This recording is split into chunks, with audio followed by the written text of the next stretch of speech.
あなたはこの世で最も残酷な復讐の方法を想像できますか？遡ることおよそ8年前の2015年9月12日、アルゼンチンブエノスアイレス。その日、とある一軒家の庭先で男女2人が焚き火を囲んでいました。彼らはレアンドロ・アコスタとカレン・クライン。2人は再婚した両親の連れ子同士で義理の兄弟でした。さあ、よく焼けたぞ。兄レアンドロは一言そう言うと、焚き火の中からこんがりと焼かれた肉を取り出しました。彼は早速その肉を口へ運び、熱そうに顔を歪ませながらも焼きたての味を堪能します。思ったより塩気が強いけど悪くないな。妹カレンにもその肉を勧めるかのようにして嬉しそうに味の感想を話すレアンドロ。その様子は一見して兄弟水入らずでバーベキューを楽しむ何の変哲もない光景に見えていました。ただ一点、レアンドロが先ほど食べた肉が彼らの父であることを除けば。庭先で父親を燃やし嬉しそうに頬張る青年。思わず目を疑うような凶行に至ったわけとは。怒りを暴走させたのはあまりにも深い憎しみだったんです。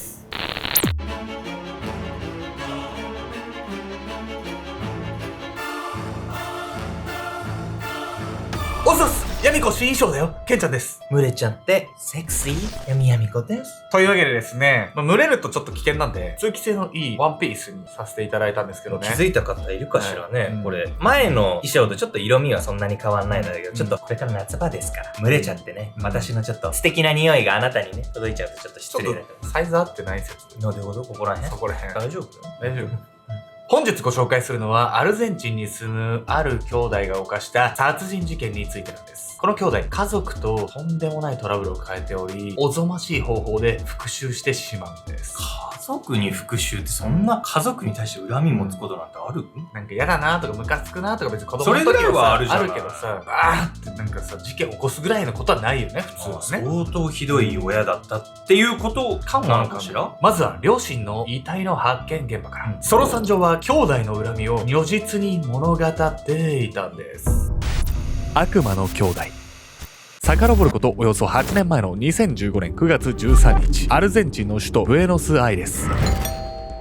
やはりルスカ。その日、とある一軒家の前にいぶかしそうに首をかしげる警察の姿がありました。その家に住むのはリカルド・クラインをはじめとするクライン一家。この家族と急に連絡が取れなくなったと彼らの親戚から通報が入ったんです。案の定、家からは誰も出てくる気配がなく、警察はやむを得ず庭先へ回って様子を見ることにしました。すると、なんだこれは。警察がその家の庭で見つけたのはまだ真新しい焚き火の跡。それも少し燃やした程度のものではなく、かなり大掛かりな焦げ跡が残っていたんです。不審に感じた警察は続けて室内へ続くテラスへ置かれた巨大なバケツの存在に気がつきました。そしてその中を覗き込むと同時に警察は深刻な表情でこうつぶやいたんです。これは殺人事件の可能性があるな。警察が覗き込んだそのバケツに隠されていたもの、それは黒焦げになった人間の背骨と骨盤だったんです。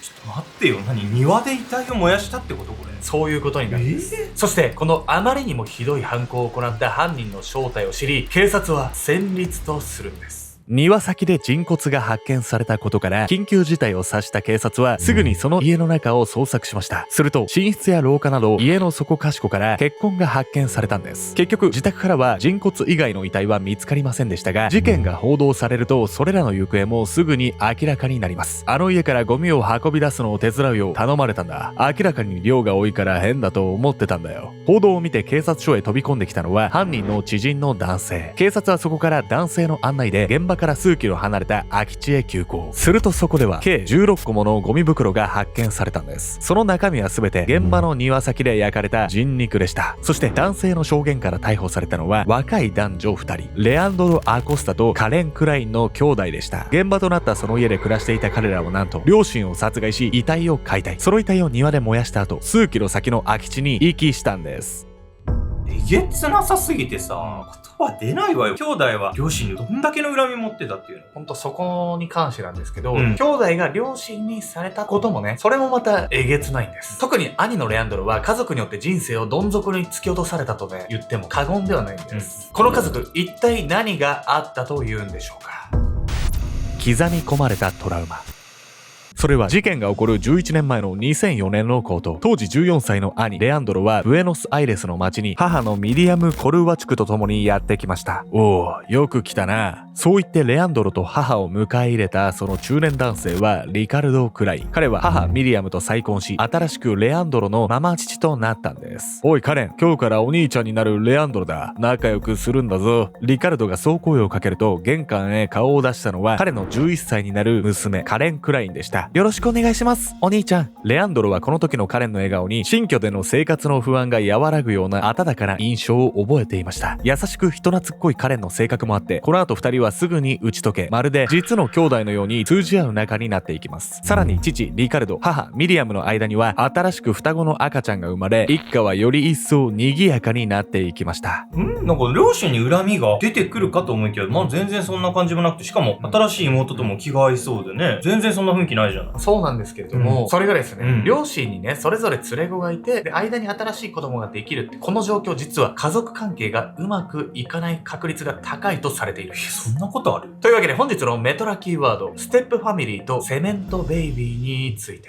ステップファミリーというのは連れ子がいる状態で再婚した夫婦のこと。2020年に米国国税調査局が行った統計によると、ステップファミリーのうち約 66% は再度離婚しているといいます。子供が血縁関係のないママ母やママ父と関係を築くのはそれだけ難しく、家庭崩壊の要因にもなりやすいとされているんです。ステップファミリーにおいて特に難しいとされるのがセメントベビーの存在です。セメントベビーとはステップファミリーの中に新しく生まれた赤ちゃんのこと。一概には言えませんが、ママ母やママ父がセメントベビーばかりを可愛がり、連れ子との関係が悪化するきっかけになることが多いとされているんです。連れ子とセメントベビーで形成されたクライン一家では、例によって兄レアンドロと父リカルドの関係がうまくいきませんでした。そして2015年、レアンドロが25歳を迎えたその年、あることを理由に2人の関係は輪をかけて最悪の状態となっていたんです。おいレアンドロ、てめえはいくつになっても働きもしないで、ただ飯ばっか食いやがって。父リカルドに力いっぱい蹴られ顔をしかめるレアンドロ。そう、レアンドロはその年になってもまだ定職についていませんでした。父リカルドは彼が家にお金を入れないことに腹を立て、この数年たびたび暴力を振るうようになっていたんです。しかし、パパやめて、お兄ちゃんが働けないのは知ってるでしょ。そう言ってリカルドの止めに入ったのは妹カレン。彼女が兄レアンドロをかばうことにもまた理由がありました。実のところレアンドロは幼少から車椅子生活を強いられている障害者だったんです。いや、それで働けって暴力振るわれたら理不尽以外何者でもないじゃないの。そうなんですよ。しかもですね、レアンドロがね、障害を患っている理由も、それもまたね、やばいんです。レアンドロが障害を患っている理由、それは長年にわたる母ミリアムからの虐待。実は母ミリアムはレアンドロが6歳の頃からずっと彼のことを虐待していました。ミリアムは極度に酒癖が悪く、酔うたびにレアンドロに暴力を振るうんです。さらに彼女とレアンドロが暮らしていたその自宅には粗暴な酒飲み仲間たちが出入りしており、彼らも幼いレアンドロの虐待に加わっていたといいます。彼らは時に的暴行に及ぶこともあり、腸にダメージを受けたレアンドロはいつしか人工肛門と車椅子が手放せない体になってしまったんです。ひどすぎる。そのせいでさ、車椅子生活になったのに未だに暴力振るわれて、もうほんと理不尽すぎるわよ、これは。もうなんか本当にいびつな家族なんですけど、実はね、まだね、この家族いろんな秘密があるんです。その秘密をね、巡ってレアンドロの怒りは爆発するんです。秘密の関係。両親との関係がいくら悪化しようとも、レアンドロには家族の中で唯一味方と呼べる存在がいました。それが妹のカレン。しかし実はこのレアンドロとカレンの関係もまた、両親がレアンドロを嫌う一因となっていくんです。それは母ミリアムがレアンドロの部屋を訪れた時のこと。ちょっとあんたたち何やってるの？鬼の形相で声を張り上げたミリアム。彼女がそこで見たものは、愛を確かめ合うレアンドロとカレンの姿。両親から邪険に扱われるレアンドロのことをいつも気にかけ、かばい続けていた妹カレン。そうやってお互いに思い合いながら過ごすうち、二人は兄弟でありながら男女の関係となっていたんです。当然二人の関係は父リカルドも知るところとなり、嫌悪感を募らせた彼はレアンドロにさらに暴力を振るようになっていきます。お前みたいな出来損ないがいるとカレンにも悪影響なんだよ。父リカルドはそうやってことごとくレアンドロを罵りました。ただそれでも彼ら兄弟の絆が揺らぐことは決してなかったんです。確かにちょっとびっくりしたけど、まあ、血が繋がってないのであればね、全然そういう恋愛だってありじゃない？まあまあ国とか文化とかね、いろんな要素にもよるんで、あれなんですけど、こんな中で両親にね、距離を置かれていたね、レアンドロなんですけど、この時点でまだね、彼我慢してたんです。そんなね、我慢していた彼が復讐を誓ったのは、この後妹カレンからとんでもない告白をされてしまうからなんです。ある日のこと、レアンドロは妹カレンが切り出したその相談に思わず言葉を失っていました。もう私、どうしたらいいかわからなくて。そう言ってカレンが涙ながらに話をしたのは、両親の間に新しく生まれた妹のこと。まだ11歳になったばかりのその妹が、なんと父リカルドから的暴行を受けていたというんです。これまでレアンドロは虐待を受けているのは家族で自分だけだと、その状況にじっと耐えてきました。しかし、あろうことか、父リカルドの魔の手は母ミリアムとの間にできた幼い妹にまで及びつつあったんです。愛するカレンが涙するその姿も合わせ、この時レアンドロの中で何かが壊れました。あいつは人間じゃない、化け物だ。レアンドロが怒りを抑えられなくなったのは、父親が妹にまでね、危害加え出したからってことだった。そして彼はね、ここからね、この世のものとは思えない方法で復讐を果たしていくんです。化け物。2015年9月2日の朝、ベッドの中で寝息を立てる父リカルドの傍らには、その様子をじっと睨みつけるレアンドロの姿がありました。のんきなもんだな。そうつぶやいたレアンドロの手には確かに拳銃が握られていました。そしてレアンドロが放ったその銃弾は父リカルドの頭部に命中。ベッドのヘッドボードや寝室の壁に鮮血が飛び散り、リカルドが即死したことは確かめるまでもありませんでした。同時にレアンドロは自身の手で復讐を成し遂げたことにふつふつと興奮が湧き上がる感覚を覚えます。ついに化け物をぶっ殺してやった。今までよくも散々罵ってくれたな。おらおら。我を忘れたように父親の遺体に暴行を加え始めるレアンドロ。その時でした。レアンドロ、あんた一体何をやってるの？寝室の扉を勢いよく開いたのは母ミリアム。そこに広がっていた惨状に彼女は震え上がっていました。そして次の瞬間、レアンドロは実の母に向かい、何のためらいもなくその引き金を引きました。力なく崩れ落ちた母親の亡骸を前にしても、彼にはもはや後悔の念など微塵もありませんでした。とうとうやっちゃったわね。まあやるとは思ってたけど、でもこっから遺体を燃やす段階に移るわけ？そうなんです。しかも、ただバラバラに燃やしただけじゃないんですよ。この後がね、本当に恐ろしい出来事になっていくんです。